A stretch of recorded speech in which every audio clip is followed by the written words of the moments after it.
So I was on AIagentstore.ai again this morning, just scrolling through the catalog. Yep. See anything new? I did, yeah. I pulled up the page for a tool, an agent called Ralph. Ralph. Okay, that sounds less like an AI and more like my uncle. Huh, right.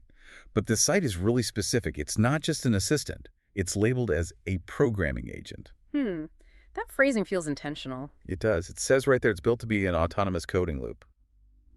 That's a big step away from, just being a chatbot that gives you code snippets. Oh, absolutely. The loop part is the real architectural shift. Most tools are, well, they're linear. You ask, it answers. Yeah, you get some text, you copy-paste it, hope it works. Exactly.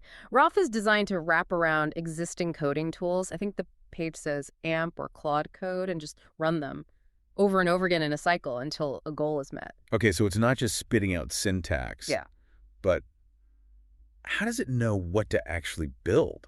That's usually where these things just, go off the rails and start making things up. Well, that's what's so clever. It anchors itself to a PRD. A product requirements document. Right. It actually scans that document, finds the highest priority task that isn't done yet, and then it goes and implements it. So it forces you to think like a product manager before you even start. You have to. And it doesn't just write the code and call it a day. The docs say it runs quality checks. Like what? Unit tests? Yep. Type checking, tests, the works. And only if those pass does it actually commit the changes and update the task's status. The commit part is what gets me. It's actually interacting with version control. It's a part of the team in a way. Which brings us to, I think, the most intelligent part of its whole design. The memory. Okay, I was wondering about that. It uses the Git history and a few project files. That's its memory. Why is that better than, say, just having a massive conversation history? A huge context window? Because it avoids context drift. You know how models can get confused if a chat goes on for too long? Oh, for sure. Ralph is stateless. It basically wakes up completely fresh for every single iteration. Wait, so it has no memory of the last run? None. It doesn't need it. It just reads the file structure and the Git log to see what actually happened, what the state of the code is right now, and then it decides what to do next. Ah, okay. So it's reconstructing reality from the code itself, not from a conversation it remembers. Precisely. The file system is the single source of truth.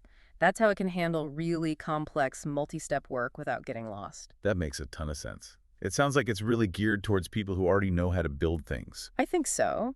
Developers, maybe startup founders, DevOps engineers. People who can write a good technical spec to begin with. Exactly. If you can clearly define the what in that PRD, Ralph is designed to just go and handle the how inside that loop. It seems perfect for like a side project or an internal tool where you just need the execution taken care of. It really changes the job, doesn't it? It goes from I'm writing lines of code to I'm managing a work loop. That's the trade-off. You save a ton of time on syntax and boilerplate, but you have to be super rigorous with your requirements up front.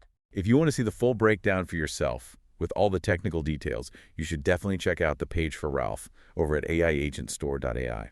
It's a really interesting look at how the open source community is tackling real autonomy. Worth a look. And a huge thank you to everyone who has been rating the show. It seriously helps us out a lot. We'll see you in the next one.